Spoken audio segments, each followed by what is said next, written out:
All right, everybody, welcome back. It's time for another deep dive. And today we are going all the way, plunging into the deep end with the legend of Atlantis. Yeah, it's a classic for a reason, right? Oh, yeah. We all know the story, the lost city, the sunken civilization, but we're not just doing a rehash here. Definitely not. This is like Atlantis on another level. We're going deep with this one. Exactly. And to help us navigate this particular version of Atlantis, we're diving into the day Poseidon sank Atlantis, the untold story of divine wrath. Now, that title doesn't mess around, right? No kidding. Okay. So we're talking epic scale drama here, but we're not just interested in the spectacle of it all. We're here to unpack why this story still speaks to us. Right, because on the surface it's a tragedy, but what is it about Atlantis, this perfect society that loses it all, that gets under our skin even thousands of years later? So to start unpacking that, we got to lay the groundwork. What does this version tell us about Atlantis in its prime before the whole Poseidon's really angry thing kicks off? Well, it really leans into this idea of Atlantis as this shining beacon of civilization. I mean, yes, they had the gold and the fancy buildings and all that, but it goes deeper than material wealth. Oh, so it's not just like bling bling Atlantis. No, it's more like this society that mastered philosophy, science, art, the whole shebang. They were reaching for knowledge on a different level, and the story really emphasizes that. And the author does not hold back on the description. We're talking glittering towers that seem to touch the sky, sculptures so lifelike you'd swear they could breathe. Right. It's all very vivid, but it's that reverence for knowledge and a deep respect for the ocean that I found really interesting. Especially since their whole civilization is a gift from Poseidon, right? Exactly. They were chosen blessed, set up for success from the get-go. It wasn't some hard-won climb to the top. Poseidon basically handed them paradise. Which makes the whole downfall even more tragic and kind of makes you wonder what could possibly lead a civilization like that to self-destruct. That's the question, right? Was it inevitable, or did the seeds of their destruction lie dormant within that very blessing? And it's interesting how the author starts hinting at that shift from reverence to arrogance. Yeah, like early on you see it in the architecture and layout of the city. The temples and public spaces, they're all designed with this clear reverence for the sea. But then as time passes, things start to change. Exactly. You start seeing more palaces, gardens that seem to defy nature itself, even this massive seawall built to control the very element that gave them life. Almost like they were trying to wall themselves off from their benefactor. Like, thanks for the sweet digs, Poseidon, but we got this. Right, like declaring their independence from the natural world and the god who ruled it. Which, talk about a power move, but not a smart one.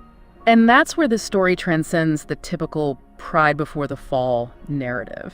It's that shift in thinking, that gradual move from reverence to attempted dominance that makes it hit different. And it's a shift we've seen play out time and time again throughout history. Yeah, absolutely. When have we not fallen into that trap thinking our success is solely our own doing? So before we jump too far ahead to the parallels with our own world, let's stick with Atlantis for a minute. How does this change in their attitude actually start to show itself? It's not like they just flip Poseidon the bird overnight, right? Right. It's much more subtle than that, but the author does a great job of showing how that change starts to seep into their culture. One of the ways is how they depict Poseidon in their art. Like early on, you see him as this benevolent provider, this source of wisdom and abundance, very much like, the cool uncle. Right. But later, the images become more distant, more stylized, almost like they're trying to put some distance between themselves and him. Interesting. And what about those rituals they used to have, the ones honoring Poseidon? Yeah, those definitely changed too. At first, there are these grand celebrations full of life and genuine gratitude. But as time goes on, they become more about spectacle, less about actual reverence. So basically, they're just going through the motions. Exactly. They're still doing the rituals, but the heart's not really in it anymore. It's like they've come to expect Poseidon's favor instead of being grateful for it. Like they're entitled to it. Yeah, and that's a dangerous path to go down because they're forgetting that this good fortune wasn't something they earned. It was a gift. A gift that could be taken away. Exactly. And that brings us to another layer of this whole thing. Even as they're drifting away from Poseidon, the story makes it clear that they're still acutely aware of the ocean's power. Oh, yeah. They don't forget who's boss, exactly. They're constantly studying it, trying to predict its moods, harness its energy. But it's all about control with them, not respect. Like there's this one part where they develop this crazy complex system of canals and levees. To manage the water, I'm assuming. Oh, yeah, but it goes way beyond that. They're literally reshaping the coastline to their liking, like it's a landscaping project. It's a far cry from those early days when they viewed the ocean with such reverence. They're basically thumbing their noses at Poseidon at this point. Yeah, it's almost like they see him more as a rival than a benefactor at this point. And that brings us to another crucial point. How this version portrays Poseidon's anger. Because it's not just some quick flash of rage, right? No, not at all. It's this slow burn, this building tension, like a storm gathering force over the horizon. Yeah, you can practically feel the humidity rising as you read it. The air gets thick, heavy, almost oppressive. And then there are all those signs. The author mentions stronger tides, strange behavior from the marine life. It's like the ocean itself is holding its breath. Waiting to exhale. And that's what makes this version so eerie. It's not just about some god getting mad and smiting people. It's nature itself reasserting itself, reminding them, and us, that no matter how advanced we become, we are still subject to the whims of the natural world. And when that fury finally breaks, let me tell you, it hits hard. No kidding. The author does not hold back. We're talking monster waves, earthquakes that split the Earth's skies ablaze with lightning. This isn't just a storm, it's like the planet itself is unleashing its wrath upon Atlantis. And the way the author describes the sound is incredible. The wind howling like tormented souls, buildings crumbling with deafening roars, and beneath it all that relentless pounding of the waves against the city walls. I'm getting chills just thinking about it. Yeah, it's one thing to read about it, but can you imagine actually experiencing that sensory overload? The sheer terror of realizing the very elements you took for granted are now the instruments of your destruction. It really drives home the point that their fatal flaw wasn't just arrogance.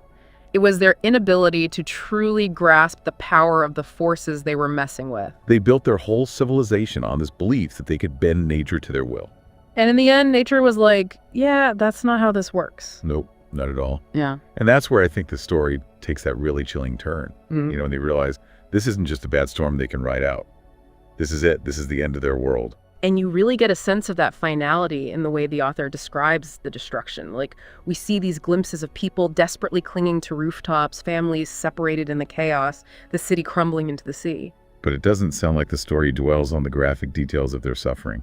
No, it doesn't. What makes this version so powerful is that it focuses on the swiftness, the completeness of their disappearance. It's like the author wants us to feel the weight of that erasure. Yeah, like that passage where they describe the eerie silence that descends after the storm subsides. The waves recede, the sky clears, and all that's left is the vast indifferent ocean, as if Atlantis had never existed at all. Chilling, right? Totally. Right. And I think that's the image that really sticks with you, the complete and utter erasure of this once great civilization. It really makes you think about the ephemeral nature of our own existence. And the humbling power of the natural world. Absolutely. So here we are, thousands of years removed from this watery demise. What do you think? What remains of Atlantis? What's the legacy of this cautionary tale? It's one thing for a civilization to be gone, wiped off the map, but it's almost creepier to think about how completely Atlantis vanishes in this story. It's like it never even happened. Right, like the ocean just swallowed it whole and hit the reset button. Exactly. Yeah. So what's left behind for, future generations to find? I mean, if there's nothing left, no trace, how do we even know the story? Well, that's the point, right? It becomes a story, a myth passed down through generations. And that's what makes it so powerful. Because it makes you wonder, why does this story stick with us? Why do we keep telling it over and over again? I think it taps into this primal fear. We all have this fear of oblivion.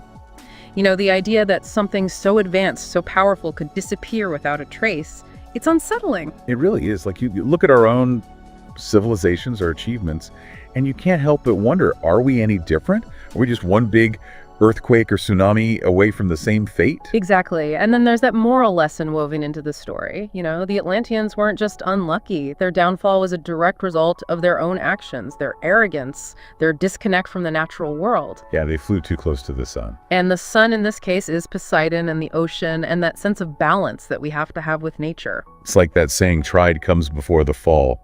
Except in this case, it's not just pride, it's this forgetting, this sense of being part of something larger than themselves. And I think that's why the story continues to resonate with us even after thousands of years. It's this potent reminder that no matter how advanced we become, we're still part of this delicate balance. And if we mess with that balance, there will be consequences. Right. It might not be Poseidon's wrath, but it could be something equally as devastating. Yeah. Climate change, resource depletion. I mean, we're facing our own challenges today. Exactly. So while the story of Atlantis might be ancient, the message is timeless. It really makes you think, what would archaeologists find if they stumbled upon the ruins of Atlantis today? Would it be a testament to their ingenuity or just a monument to their arrogance? Something to think about, right? Would Would we find evidence of their brilliance or just more proof of their downfall? a lot to unpack there. Well, on that note, we'll leave you all to contemplate the mysteries of Atlantis and what lessons it might hold for us today. Until next time, keep exploring, keep questioning, and maybe keep an eye on the tides. That's right, folks. And remember what Poseidon, give it to Poseidon, can also take it away. We'll see you next time for another deep dive.